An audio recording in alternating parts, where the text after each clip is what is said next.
Liverpool were fantastic. And they're looking back to their best. And I understand Liverpool fans watching, there'll be an instant gut reaction. There'll be an instant feeling that, oh no, we can't say we're back. We can't say we're over the worst of it. And that's because you're being honourable, you're being humble, and you don't want to tempt fate. You don't want to tempt the football gods. I get it, and I understand it. But the same tonight as against Aston Villa. We've seen it 2 games running, and seeing it 2 games running is a telltale sign. And I'm going to be honest with you, when I was sitting here, we obviously spoke about people asking Slot to be sacked. We sat here and spoke about people talking about it failing and it not working. But I did a lot of content here on the Football Terrace, on my channel, Terry Flewers TV, about calm down, don't lose your heads, relax a little bit, don't lose your minds. And I felt that was a really important message to push. Equally, Slot needed to make changes and individual players needed to improve their performances. We're going to touch on all 3 of those things right now. And this game was almost the epitome of that. Slot has made some changes. He's not exiting the midfield as much. It's a double pivot more than a single pivot for large parts of the game. Equally, both your fullbacks are not bombing forward at the same time. It's almost one up, one down.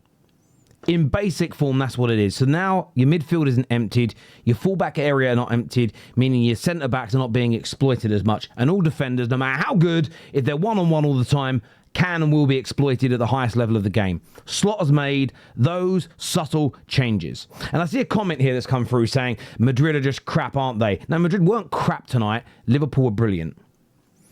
That element was on Slot, and he's made that change and he's got it right. Then you look at individual players. And there were some guys newly signed. Kirkez would be an example.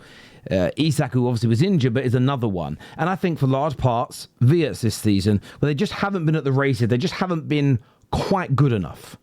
But, Slot has made some changes to the team. And it's a case of, okay, well, Ekitike settled very quickly. We'll keep him in the side. Tonight, he decided to bring Viets in on that left-hand side, who did very well in the last European game. And that was a masterclass decision from Arne Slot, because Viets tonight, let me just tell you, Viets tonight was excellent. He was everywhere, especially in that first half. Good second half, no doubt. But I felt in that first half, he was class for Liverpool. And look, he created 5 chances. He created a really big chance that Szoboszlai should have scored. He was consistently finding really clever pockets of space where Real Madrid weren't able to pick him up. They weren't able to cope with him. His best performance in a Liverpool shirt by some distance tonight. And that will give him a lot of confidence. That will give him a lot of encouragement moving forward. There's no doubt about that whatsoever. So he was brilliant. Robertson, I was calling him Robinson the other day. Robertson, I'm making sure I say his name right, is past his best. But it was a throwback performance tonight. Absolutely impeccable for large parts of the game. Connor Bradley tonight, I thought, put in a coming-of-age performance. And it isn't the first time in the Champions League up against superstars that man has come up trumps. Absolutely phenomenal from him. I want to shout out Konate because, of course, there was a big story tonight about the homecoming of Trent Alexander-Arnold, who came on and did absolutely nothing, by the way. But Konate is linked to Real Madrid. He's had a stinker of a season up until the last few games. And tonight, again, was absolutely fantastic. Hugo Ekitike, I thought his hold-up play tonight was brilliant. But overall, the team was just together. The team was working in unison. You had the better shape, players individually performing. I love the fact you scored from a set piece. There is something beautiful and poetic. I want to check the stats on this, but I do think your goals scored in the Champions League this season is percentage-wise is about the same as Arsenal's set-piece goals in the Premier League. And remember, they're real goals. You celebrate them. Your goals from open play will come in this tournament at some point. There's no doubt about that in my mind. Therefore, it isn't a concern. But the team in unison, I thought, was fantastic this evening. You had more... I took notes of it. You had so much more speed, so much more power in your side tonight. Real Madrid couldn't cope. You were so much better than they were. It was unbelievable. And then on top of that, the intensity. Every minute of that game, from the first whistle until the final whistle, your team didn't give up, your team didn't let up, your team didn't stop concentrating. And I think Liverpool fans should be immensely proud of how good they were tonight, because that's what they were. They were very, very good indeed. There is no doubt about that in my mind. It was a brilliant performance on every single level. And I know Liverpool fans are not getting carried away. I know Liverpool fans are staying level-headed to a large degree. They're going to wait until the Man City game this weekend, but I think the Man City game is one that you can genuinely win. If you play with this level of, as I say, intensity, aggression, controlled aggression is how I would describe it. If defensively you're as solid as you were today, Real Madrid and City, I'm not going to say they're overly similar, because they play better intricate football, I think, Man City. But they look for the same thing in terms of how they create their goals. It's to put Erling Haaland through on goal. Don't play with a crazy high line, because Erling Haaland is licking his lips at it. Play with a little bit of a mid-block. Make sure you have the middle packed out where he operates. I think you could stop. I think you could get a result. I think you could get a result away at the Etihad. And really and truly, I think 3 wins on the bounce. Could even be two or three clean sheets on the bounce, and I think you'd have turned the corner. And I thought that it was wrong. But by the way, I don't think you need to beat Man City at their ground for the corner to be turned, because that's a game that even at your very best, you could still lose, because they're a very good team, hard place to go.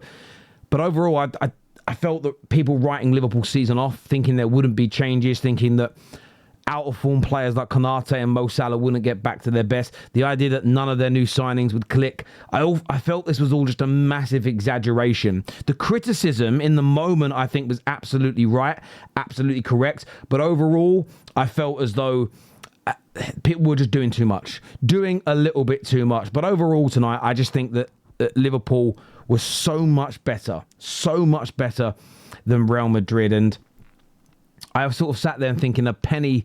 You're probably going to go on to win the win in Spain, win La Liga this year. But I did think a penny for Trent Alexander-Arnold's fault. Losing in that game tonight, I thought was majestic. Now I want to shout out McAllister as well, the match winner tonight. A fantastic goal from the set piece.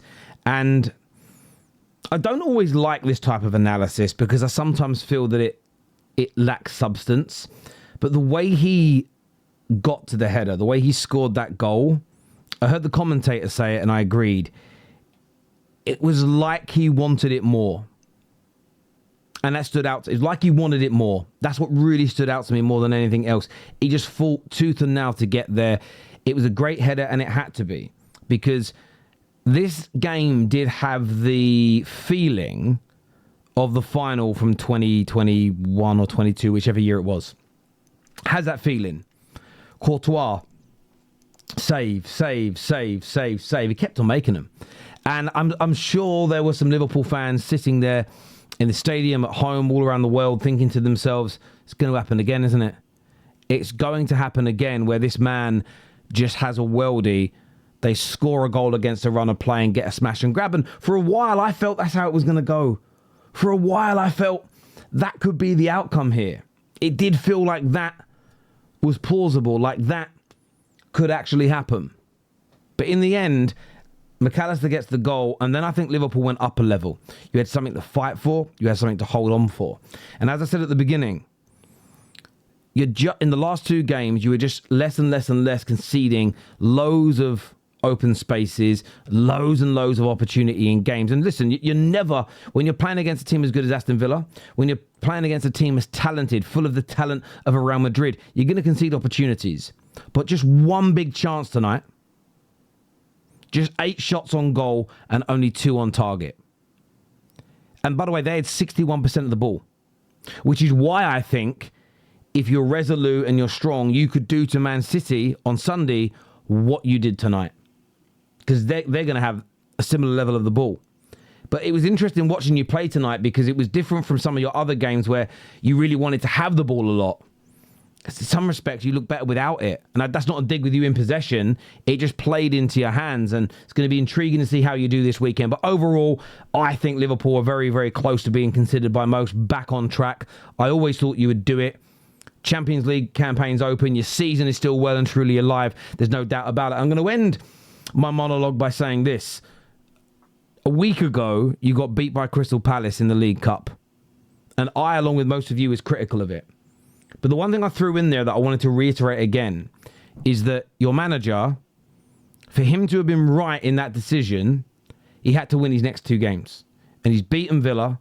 He's beaten Real Madrid. If he completes that hat-trick now and beats Manchester City, who knows what happens in the Arsenal game? Who knows what happens away at Sunderland?